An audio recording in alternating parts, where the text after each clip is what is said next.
All right. Hey, it is Wednesday. It is 4 p.m. Pacific, almost. It's time for Starfinder Wednesday. Thank you so much for joining us, everybody. It's me, your old buddy Dan, and today we're going to get into some lore and some history and some fun things to talk about. The Diaspora. Second one. Diaspora. Yes. Man, I've been saying this thing wrong all day long.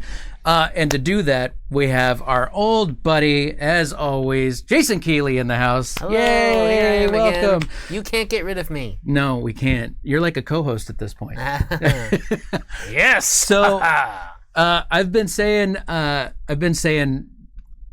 Diaspora. I've been saying it wrong this whole time. I mean, you know, that's how we kind of pronounce it over in Star Chamber. It's fine. That's fine. Diaspora. Yeah. I'm going to say it right from now on because I got this. It's locked in. So today we're going to be talking about that. Mm-hmm. And then also, just really quick so you know, right after today, we're going to be doing our show. We'll do a sign-off, and then we'll do a Q&A, and then we'll be done at, like we always are, 5 p.m. Pacific time, Wednesday. And then right after that, we're starting something brand new, and we're super excited about it. For the first time ever, our channel will have a regular live play Starfinder game, and it's BB Wolf, who's in the chat right now. Her and her friends. In fact, the GM is Thurston from the Starfinder Society, the organized play team, and I've been watching them for a long time. And when I finally got the okay to get some people on our channel to do some games, they were one of the first people I went to. I'm really excited about it. So hang out with us. We're going to learn about the Diaspora. You did it. Yeah, we're going to learn about the Diaspora. We'll do some Q&A, and then, you know, grab a beverage, put your feet up, take the shoes off, and relax and watch some really cool live play of Starfinder. We're really excited to have them. So that's our day in a nutshell, unless there's something I forgot. And then we'll come across that later. So, first and foremost, Jason. Hello. How are you? I'm doing good. How was your Halloween? Spooky. Yeah, that's right. There was a fire in the apartment below us. Oh, So I had to spend most of the evening out of the apartment and in the rental office of our apartment complex. I don't know. Is that spooky or is that just really scary? It's just kind of scary. Yeah. Was everything all right? Everything is fine. No one was injured. The fire sprinklers in our apartment building seem to be working just fine. And unfortunately, that family's stuff was ruined by the water. But, you know, they're all safe and it was all... Well, that's good. That's good. Man, that's quite a story. You just went out there and did that. It's all right. Well, you asked. Everybody's fine, though. So thank God.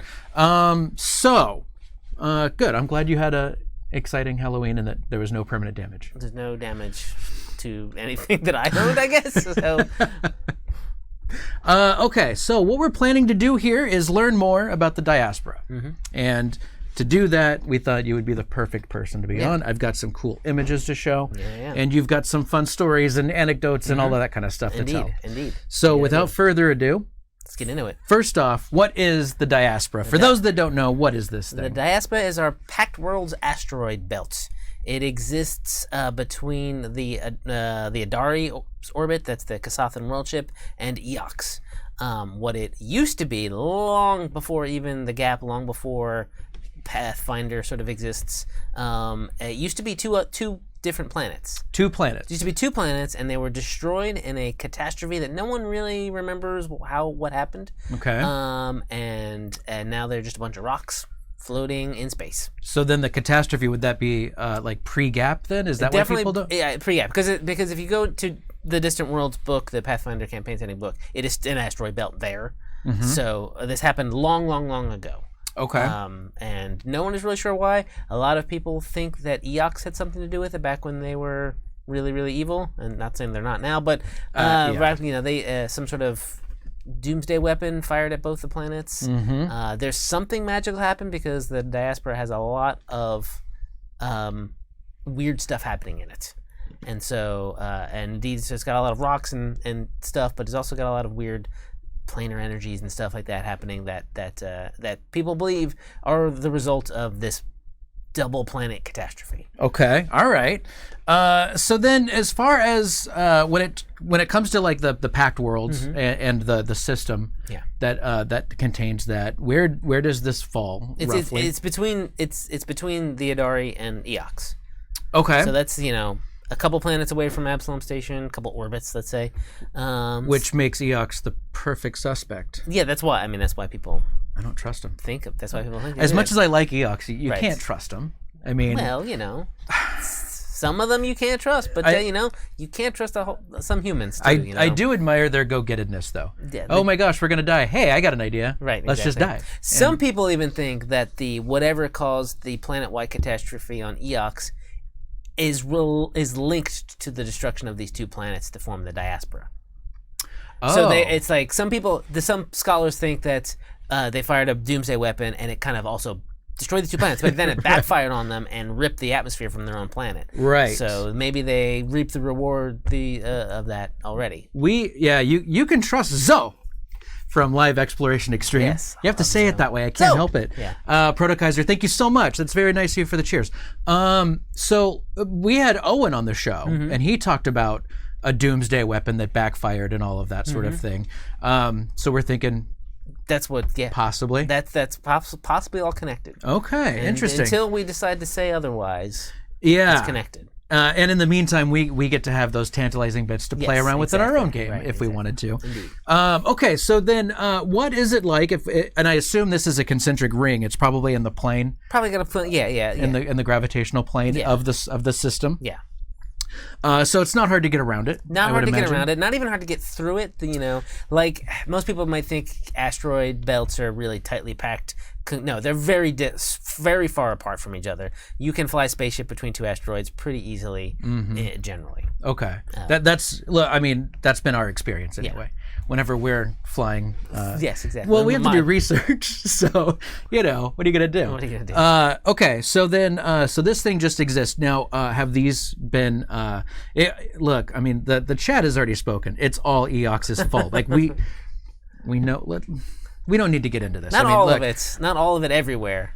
It doesn't. This might probably. Let's just say it doesn't need to be said. It's just known between some of us that have already figured this out. Yeah. So, have some of these been colonized? I imagine there's got to be resources on these things. There's all kinds of stuff happening in the Diaspora. Okay. One of the most interesting things about the Diaspora is a space river that flows through the whole thing. It's called the River Between.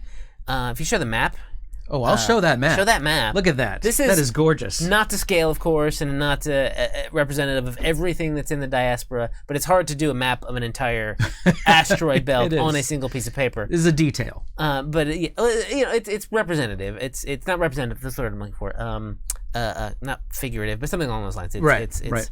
Representative? That's not. I think that means that's not the word either. That's what I'm saying. I don't know. Anyway, whatever. So you can see that sort of blue line that runs through it. It is a river of water encased in an unknown plasticky kind of tube that flows all the way through the entirety of the Diaspora. So it's okay. So it's almost like a sausage or something. Like it's got like a casing around it. It's almost like a big water slide. Aha. Okay. And back before spaceflight occurred, was invented, there would actually be boats on this river.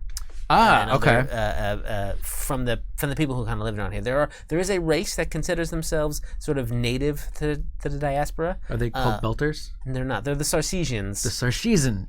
Sarcesians. Boy, oh boy, the Sarcesians. The Sarcesians. Put an extra H in there. Yeah, you go. Sarcesians.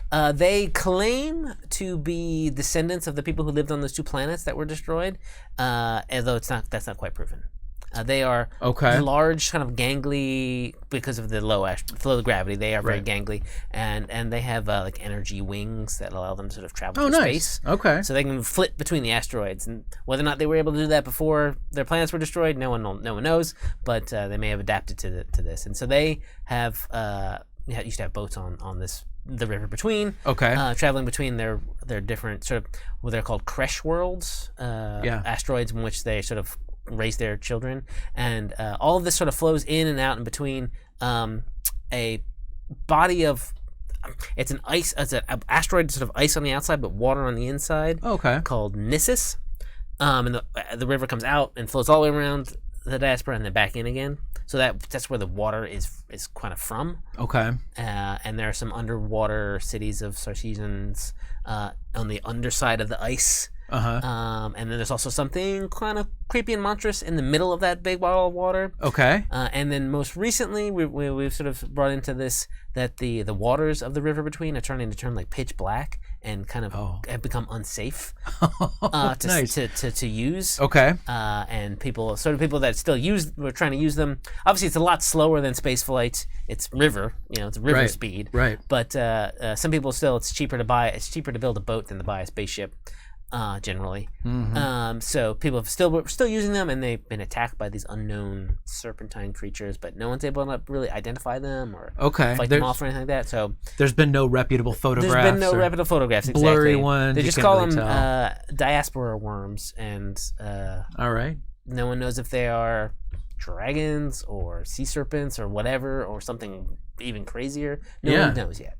Or maybe it's just a holographic projection. Or maybe it is. Maybe old man Rivers was putting up to stop people from taking over his asteroid or something. There's gold flowing all through that river, and he wants it for himself. You never know. That's what I'm saying. Yeah. You never know. Right. That sounds interesting. Is there going to be more investigation of this? Probably. I mean, we always leave these hooks dangling for whenever we want to grab it. Yeah. Absolutely.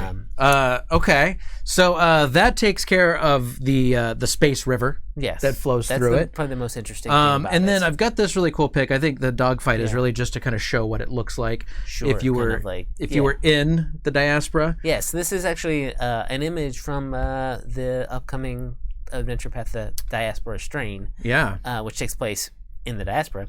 At the beginning of the adventure, there's a little dogfight between some space pirates and your PCs. Yeah. Because space piracy is a big thing in the Diaspora.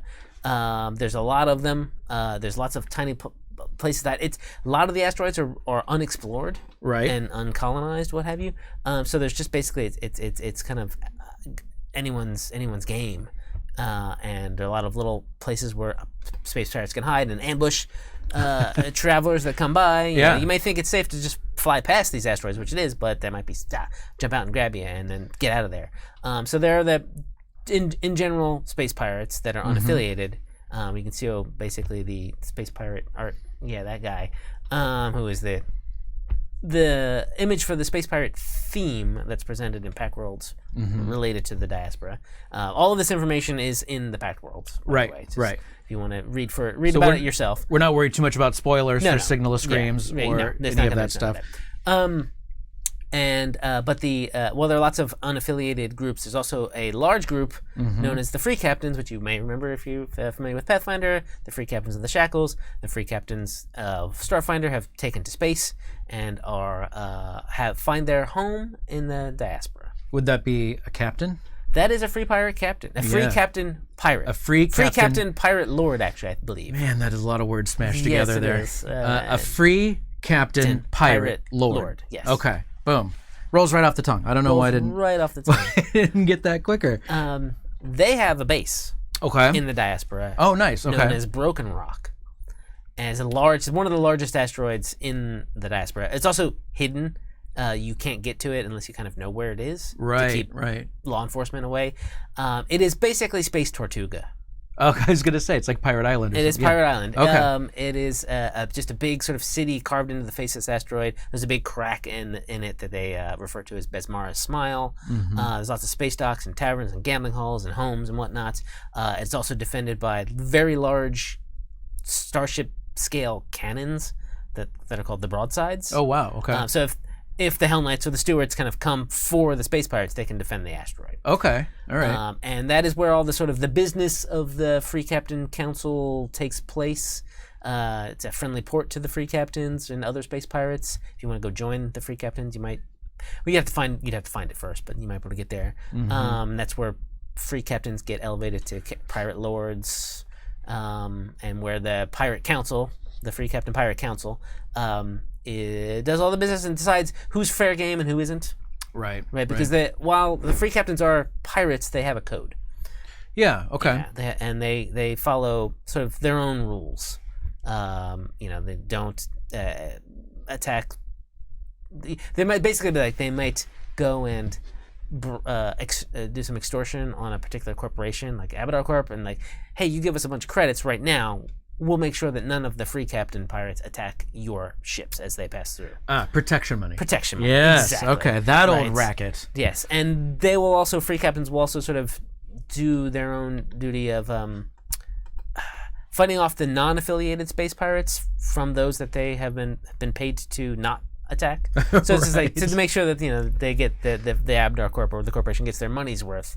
Like hey, you rowdy non-affiliated pirates give us free captains a bad name.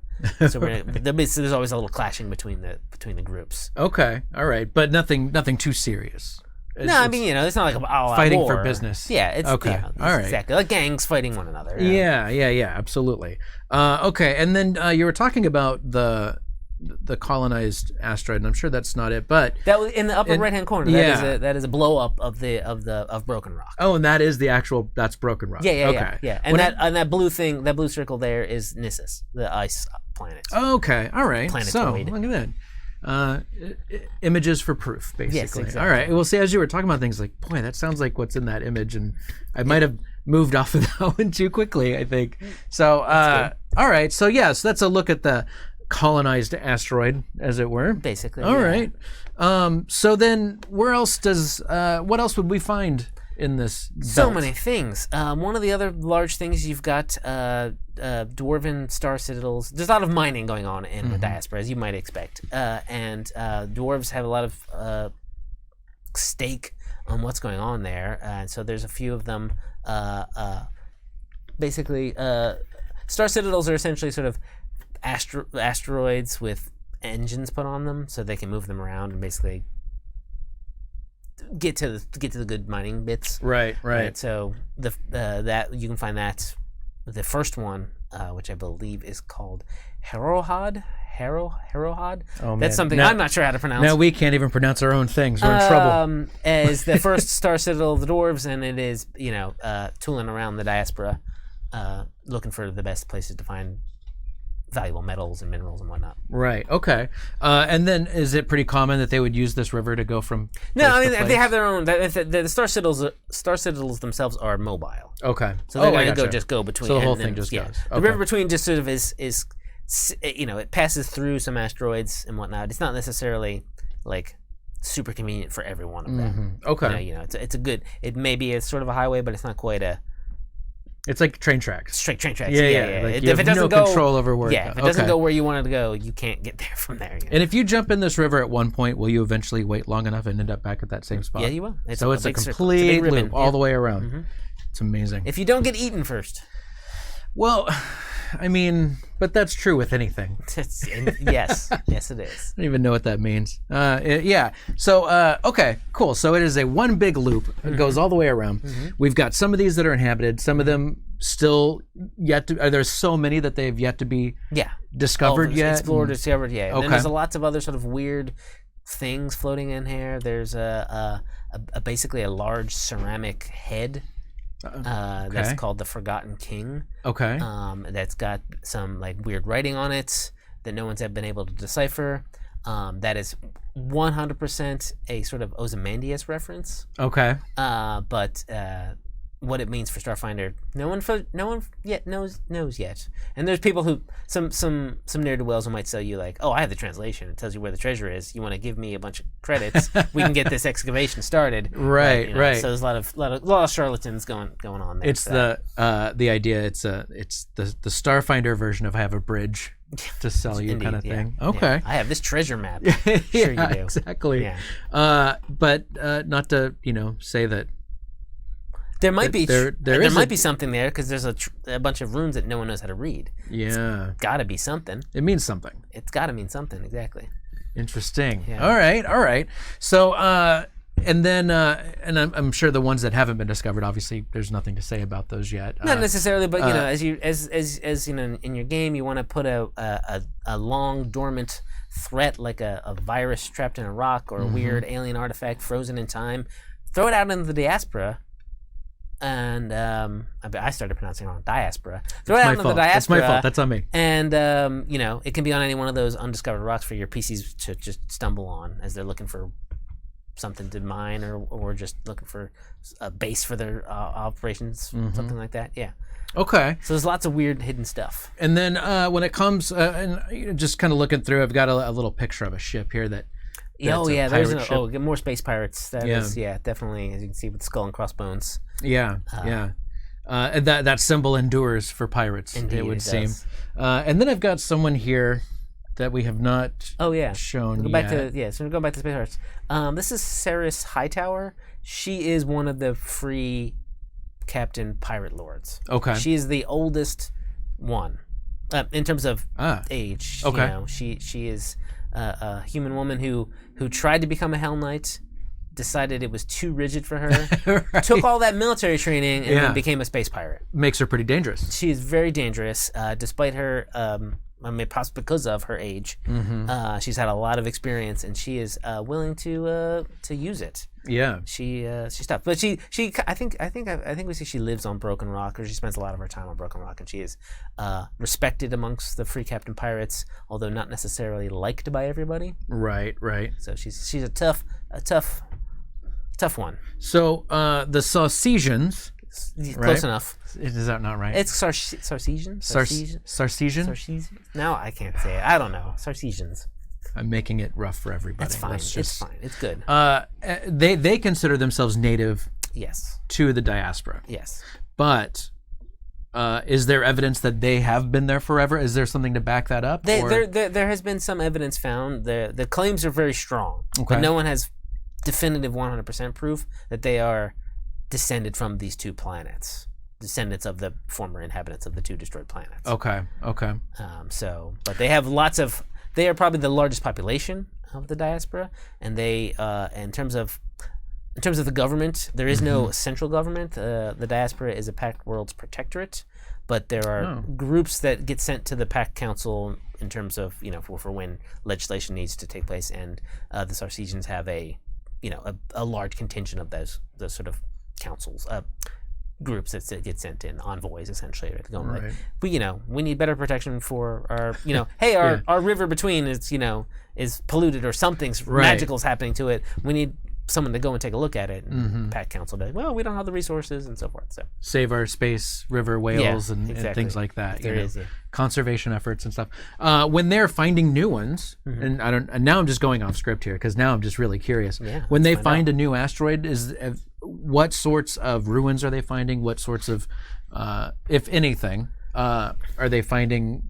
I guess, is there a pattern to the things they're finding to say, hey, we think that beforehand this might have been the case or something like that? They can. Yeah, it totally can. Since they are, in fact, the remnants of destroyed planets, geologists can go and be like, oh, this used to be part of the crust of this one planet, and maybe there might be something ancient that survived the explosion, like a bit of an old ruin or tunnels or what have you, that you can spot in these asteroids that sort of help determine maybe like the truth of what happened way long ago. Right. And then getting in also into that, a lot of this for game's sake is left kind of, who knows? Exactly. It kind of gives you that free reign to do what you want. What kind of things are you excited about with the diaspora, and like what sorts of situations and hijinks would you be excited to put into a homebrew as it concerns to this? There is an asteroid that is known as the Whaling Stone. The Whaling Stone? WAIL. Not whaling.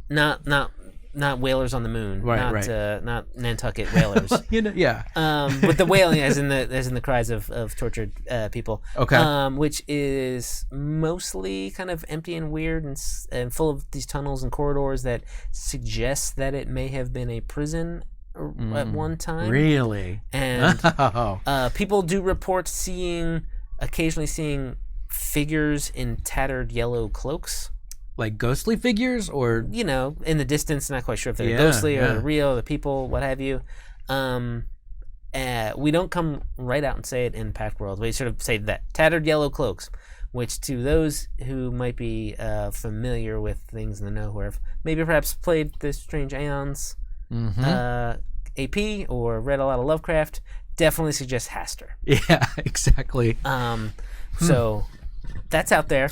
That's really interesting. Yeah. What that means, I don't know exactly. There's a little bit of talk mentioned in the book here, the Pact Worlds, that people are like, well, maybe we can reopen this up again as a prison because they have no genre savviness whatsoever. But yeah, someone's got to make that dumb mistake. What could possibly go wrong? What could possibly go wrong?